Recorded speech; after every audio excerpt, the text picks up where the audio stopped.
Right. So Jeff, can you show me one that is one of the presentation and what it looks like? Absolutely. So this one here is.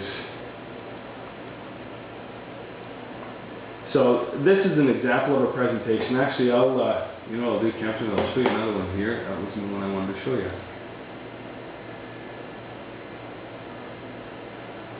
That wasn't it either.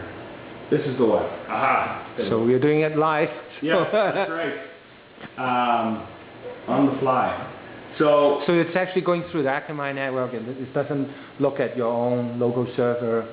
No, the nice thing with this is what we use for this application is. I'm just going to mute this here, but so what's happening is the video is coming off of the Akamai network, this section here. The rest of it, what you see the slide change, yeah, right, is all coming off of our web servers. Oh. And so basically, you know, I'll just. Can we turn on the volume a little bit? Yeah. Video streaming, BlackBerry, Palm Pilot. The companies that are prepared and able to communicate through all forms of media will be the ones that endure in the future. There's an expression that I'm sure you've all heard. In the land of the blind, the one-eyed man is king. Well, in digital communications, we believe that in the land of fiber optics and wireless technologies, the companies using digital communications effectively, which includes... So the slide change are what you talked about. Yeah. And going...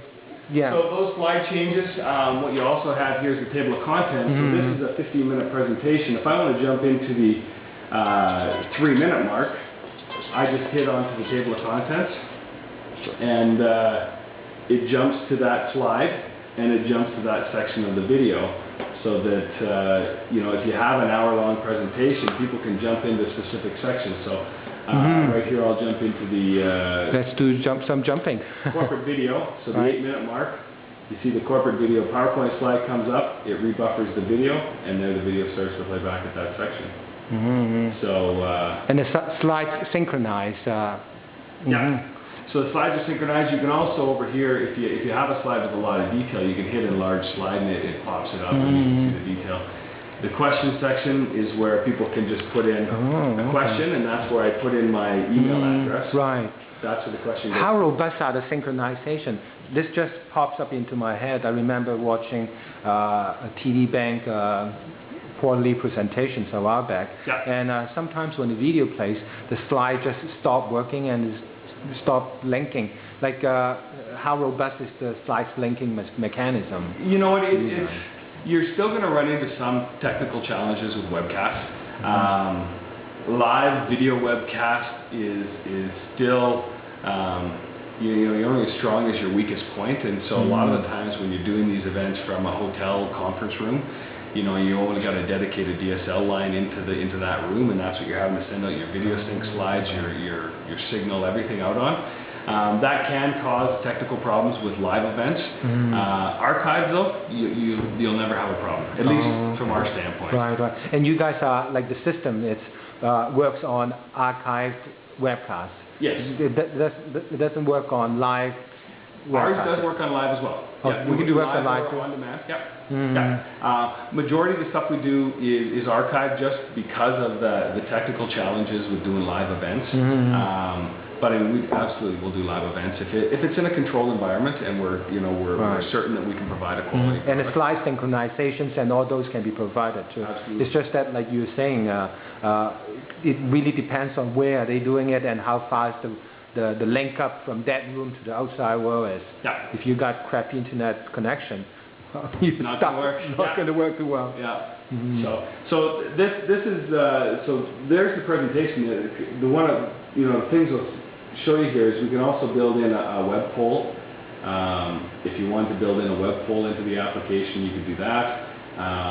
If you want to go in and actually rename the slides, the PowerPoint slides, I can come in here and rename them here. I can call that Alberta Fork. Oh, okay, right. So this is the PowerPoint converted into JPEG. So I can also and the PowerPoint actually, so this is an automatic conversion that convert the title. But what you're saying is those titles from the slides itself doesn't have to stick. No. You can change it. You can also change the position of the slide. So if you've got 100 PowerPoint slides up, and you get it all loaded up, and you realize that, you know, this one needs to be 10 slides earlier, you can just come in here and move that slide up. Right. I don't want to get too technical, but with PowerPoints, sometimes they have graphics and things moving around. Like, how do you guys handle it? Like moving pictures or you can't motions and what? We're working on being able to have animations built into it, but as it stands, the animations don't show up because it just converts them into JPEG files. They're just static photos. Okay. We are working on we're testing some new ways of being able to incorporate the animations from the PowerPoints, but as it stands, we can't incorporate them. To sync the slides, all you need to do is come into this section here. The video starts to play, you hit start syncing, and all you have to do is hit next slide, next slide, next slide. Oh, okay, right. So as the video plays, you just hit next slide and sync slide, and that will actually store the time as the video is playing. And you can see the time is right up in here, where the slides actually change. Right, right. Oh, okay. So then if you want to adjust the time, say, you know, it's 2 seconds, you can come in here and manually change it up. Right. And then the last thing you can do with this is you can actually export it.